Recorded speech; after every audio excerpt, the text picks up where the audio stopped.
¿Cómo están? Bienvenidos otra vez al canal del colegio y una vez más para una clase de historia del Perú, ¿sí? Dentro del área de ciencias sociales. Chicos, lo que vamos a trabajar hoy día es acerca de las rebeliones indígenas. La última clase que hemos hablado fue acerca de las reformas borbónicas, ¿verdad? Esas reformas que hicieron los miembros de la familia Borbón, esta nueva dinastía que entra en el trono de España, y que sin embargo, a pesar de que lo que ellos querían era sacarle mayor provecho a sus colonias, estas medidas que ellos tomaron terminaron por perjudicar a muchas de las personas que habitaban en las colonias. Hoy ya vamos a hablar exactamente del caso del Perú y de las rebeliones del grupo más, podría decirse, más grande que habitaba en aquel momento, los indígenas.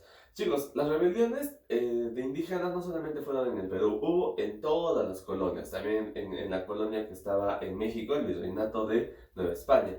Hay muchas rebeliones que hubo, solamente en el siglo XVII, en la primera mitad, hubo cientos de rebeliones. De todas esas, las que más han destacado, podría decirse, son las de dos personajes que hoy día vamos a estudiar. La de Juan Santos Atahualpa y la de José Gabriel Condorcanqui, más conocido como Tupac Amaru, a quien estamos viendo precisamente en pantalla. Entonces, muchachos, para poder entender mejor esto de las rebeliones indígenas, tenemos que entender las causas que originaron estas rebeliones. Chicos, este es un primer paso, ¿ya? Que se dio antes de que comience la emancipación de...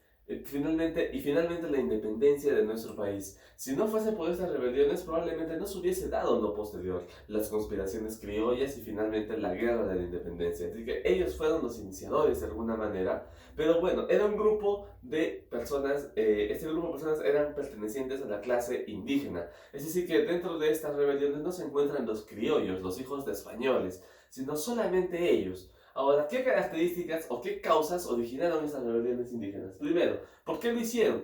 Porque había explotación. Explotación de su trabajo, explotación de su mano de obra.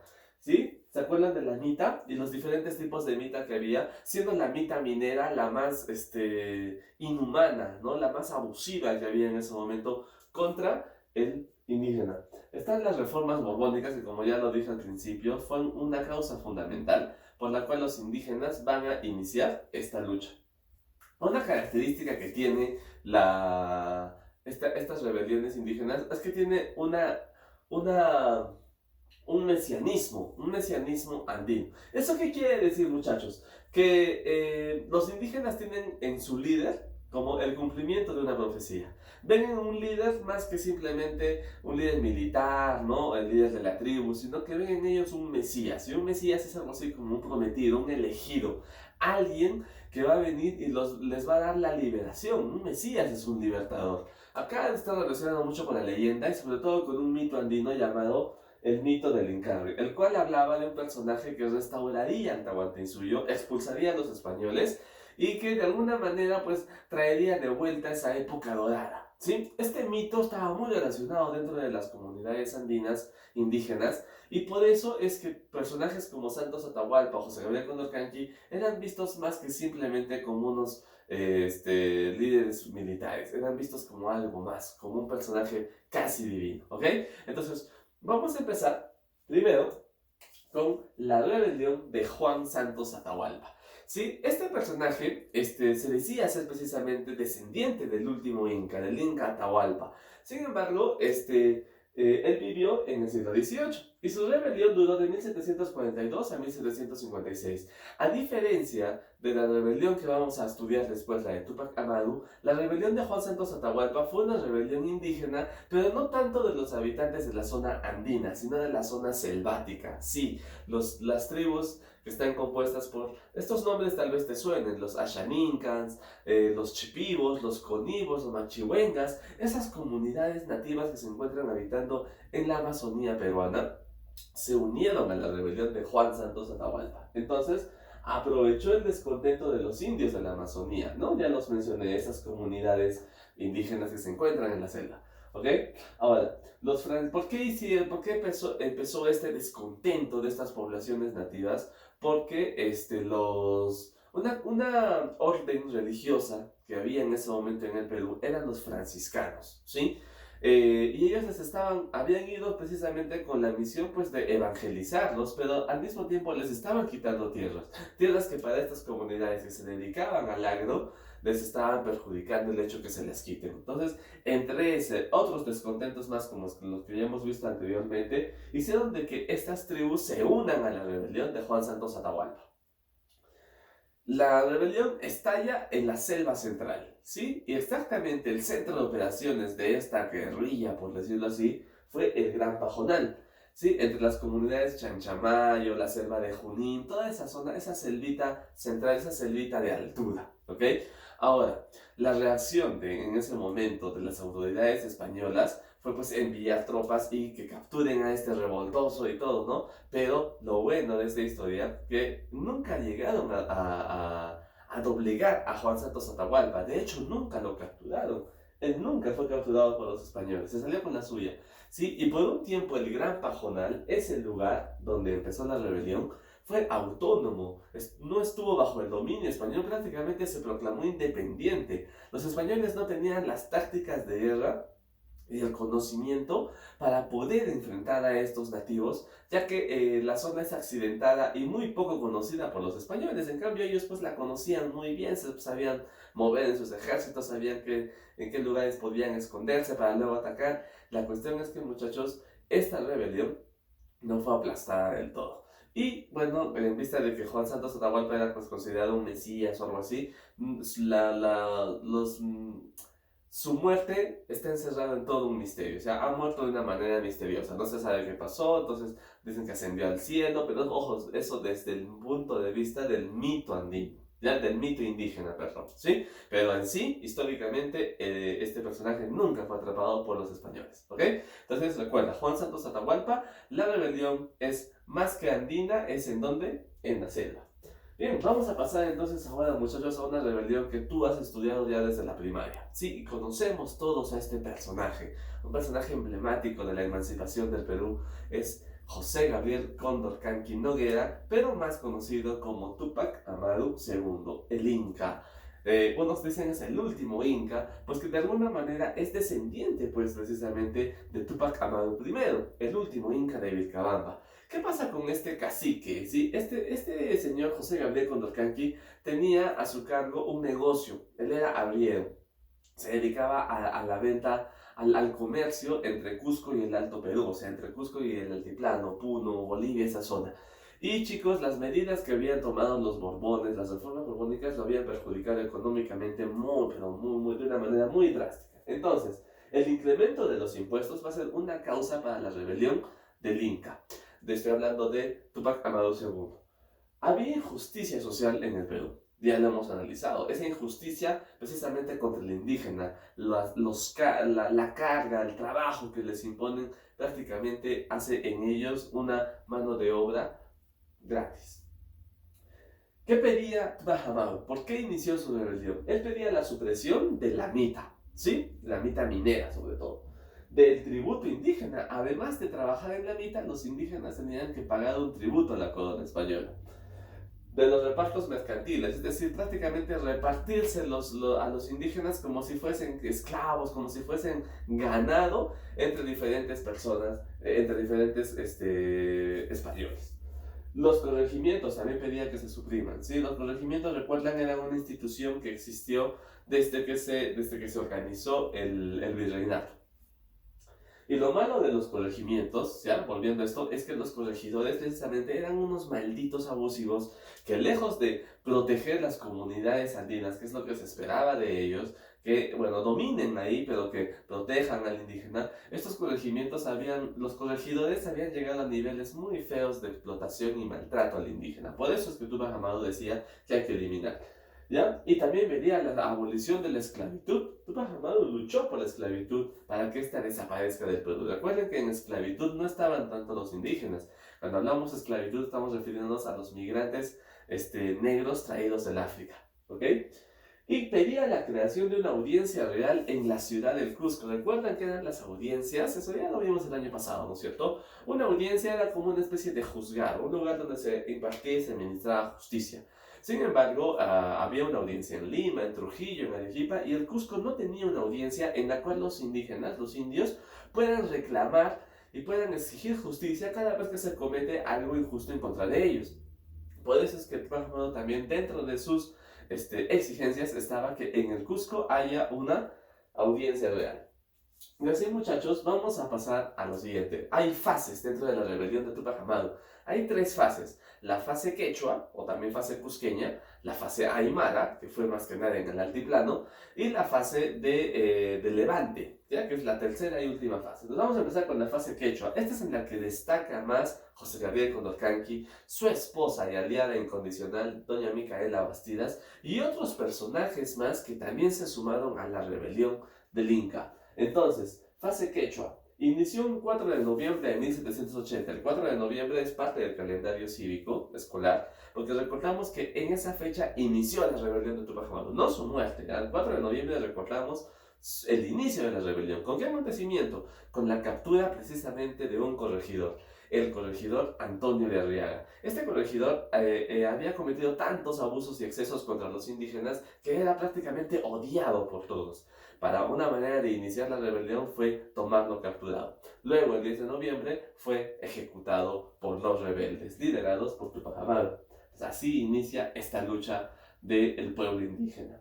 El 18 de noviembre de ese mismo año se libra la batalla de Sangarara, un triunfo para los rebeldes. Sí, los rebeldes, bien organizados y todo, pudieron derrotar en una batalla a los españoles, que se supone que tienen una ventaja y una tecnología mucho mejor, ¿verdad? Pero aquí las tropas de Tupac Amaru lograron tener una victoria. Sin embargo, aquí Tupac Amaru comete un error, chicos, o un error en su estrategia de lucha.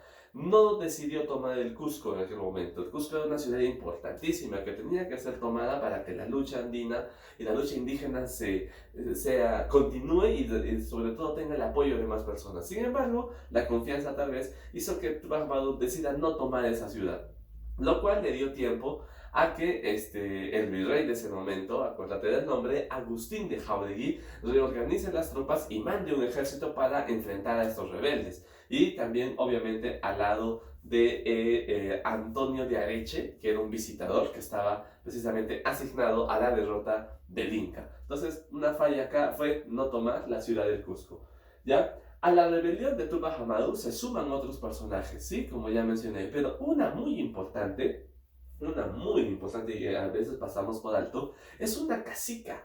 Es decir, es una mujer que también tiene dominio, tiene un puesto importante, ¿sí? Y sobre todo tiene respeto de un sector muy importante de la población indígena. Esta mujer se llama Tomasa Tito Condemaita, que a pesar de ser mujer, y eso no la limita por supuesto, se enfrentó directamente como una guerrera total a las tropas realistas y se sumó a la rebelión de Tupac Amaru, o sea, también se sumó a los rebeldes, ¿ya? Entonces, Tomasa Tito Condemaita. En 1781 ya era muy tarde para tomar el Cusco. Sin embargo, Tupac Amaru decidió atacar el Cusco en enero. Lamentablemente ya no pudo porque el virrey Jauregui ya había enviado refuerzos, también estaba el visitador Areche y de esta manera Tupac Amaru es derrotado finalmente en la batalla de Chicacupe. Tras esa derrota y después producto de una traición, el Inca es capturado. Y la historia nosotros chicos ya la conocemos. Los españoles fueron unos bastante despiadados en la manera de castigar a estos rebeldes y darles una lección a todos los demás para que ya no haya este tipo de rebeliones en el virreinato. Un 18 de mayo de 1781, el Inca, junto a su familia, prácticamente fueron torturados, fueron masacrados y finalmente ejecutados en la Plaza Mayor del Cusco. Justo, esto es muy interesante, en el mismo lugar donde casi 200 años antes o 230 años antes, fue ejecutado su antepasado Tupac Amaru primero cuando lo decapitaron. Pero en este caso nosotros sabemos la manera en que mataron al Inca, en que trataron primero de matar al Inca Tupac Amaru II, a José Gabriel Condorcanqui, cuando finalmente no pudieron desgarrar sus extremidades con los caballos, el Inca su cuerpo fue dinamitado, descuartizado y cada parte de los miembros de su cuerpo enviado a diferentes partes de la zona andina para que de esta manera psicológicamente los españoles dieran un escarmiento y nadie se atreva. Pero muchachos, la muerte del Inca, de su esposa Micaela Bastidas, de la cacica de Acos, Tomasa Tito Condemaita y otros líderes más de esa rebelión, no significó el fin de las rebeliones, al contrario, solamente fue algo que avivó más el fuego de libertad que tenían los indígenas en el virreinato del Perú. Y hubo más rebeliones, o sea, Túpac Amaru no fracasó en ese sentido, al contrario, dejó pues o inspiró una lucha rebelde en todo nivel, ¿sí? Ahora, chicos, muy importante que en aquella época Túpac Amaru también se enfrentó a un personaje muy importante. También era un cacique, también era indígena. Estoy hablando de Mateo Pumacahua. Mateo Pumacahua fue enemigo de Túpac Amaru, ya que Mateo Pumacahua era fiel servidor a la corona española. Pero algo diferente, más adelante va a haber un giro en la vida de Mateo Pumacahua, ¿ok? La segunda fase se llama fase aymara. Ya no es tanto en la zona cusqueña, sino más bien en la zona del altiplano. Y acá vamos a hablar de un personaje muy importante, Julián Apaza Túpac Katari, ¿sí? Este es en la zona del altiplano, lo que correspondería prácticamente en Bolivia.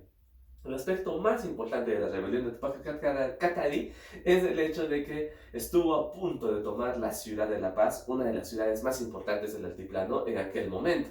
Túpac Katari lamentablemente no logró esto, pero sí pudo poner un cerco a la ciudad de La Paz. Finalmente fue capturado y descuartizado también en esa misma ciudad, siendo un símbolo de rebeldía para el pueblo boliviano el día de hoy.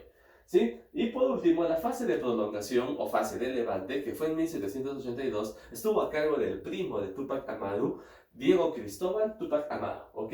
Él mantuvo la lucha por unos meses más y al final decidió negociar rendirse con los españoles. Lamentablemente los españoles lo traicionaron, no acordaron esa rendición y finalmente lo capturaron y lo asesinaron. Pero como ves, con la muerte de José Gabriel Condorcanqui no terminaron las rebeliones, continuaron todavía aún más. Y de alguna manera Túpac Amaru II sirvió de inspiración para que más adelante los criollos, porque esto solamente es una rebelión de puro indígenas, los criollos no estaban haciendo nada, pero más adelante los criollos también se sumarían a la lucha. Imagínate ahora con los criollos de parte de la lucha por la libertad, ahora sí se viene lo bueno y el fin definitivo de España en nuestro continente. ¿Ya, muchachos? Entonces eso vamos a estudiarlo después. Ahora vamos a ver las consecuencias que tuvieron las rebeliones indígenas y qué cosas cambiaron a partir de ese momento, ¿sí? Se reemplazaron los corregimientos, ¿te acuerdas? Ese sistema donde los corregidores cometían tantos excesos, los corregidores fueron reemplazados, y este tema ya lo hemos visto en reformas borbónicas, por las intendencias, por los intendentes, ¿no? Y se crearon, ya te dije, 7 intendencias, ¿no? Ok, muy bien. Otra, se creó la audiencia real en el Cusco, ¿sí? De una manera para también tener darle voz y darle oído sobre todo a los indígenas, ¿no? Recuerda, las audiencias son instituciones que se encargan de impartir justicia. Se suprime temporalmente la mita, sí, durante la rebelión, temporalmente la mita ya no estaba explotando a los indígenas, o sea, un logro que de momento Túpac Amaru logró. Otra cosa, no está acá escrita, pero también abolió la esclavitud Túpac Amaru, ¿no? Cuando inició su rebelión. ¿Sí? Bueno, lamentablemente con su derrota muchas cosas después volvieron a la normalidad. Se abolieron los repartos mercantiles, ¿no? Esa manera de repartir de una manera miserable a los indígenas para trabajar como si fuesen ganado. Y chicos, entre otras cosas, por ejemplo, también podríamos mencionar que los españoles prohibieron el quechua, ¿sí? Prohibieron la enseñanza de quechua porque no querían que nada relacionado a lo andino, a lo tradicional de nuestro país, esté mezclado con ellos. Entonces, de verdad, la rebelión de Túpac Amaru fue tan impactante, fue la primera vez que los españoles se sintieron en jaque por un grupo de indígenas que estaban muy resentidos. O sea, se prohibió el quechua, por ejemplo, en las universidades, la enseñanza de ese idioma y otras medidas más que finalmente hicieron solamente que se odie más a los españoles y se desee más el anhelo de la independencia. Chicos, ¿ok? Eso sería todo. Entonces ya nos estamos viendo en la clase del Zoom para poder realizar las actividades y reforzar este tema. ¿Sí, muchachos? Ya nos estamos viendo. Y ahora les recomiendo algo que en la clase vamos, y esto va para todos que están viendo este video, tener en cuenta, muy importante, la figura de Túpac Amaru como una figura y un símbolo de rebeldía. Y para eso hay un poema muy bonito llamado Canto Coral a Túpac Amaru, el cual vamos a tener que aprender y de alguna manera escuchar o leer ese canto, ese poema. En realidad se llama Canto Coral, pero es un poema. Nos llena de mucho orgullo y de verdad mucha admiración por la labor incansable de este grupo de personas, lideradas por estos hombres, pero sobre todo por Tupac Amaru II, quien fue una persona prácticamente indestructible a los ojos de los españoles. Sí, muchachos, eso sería todo, ya nos estamos viendo. Cuídense.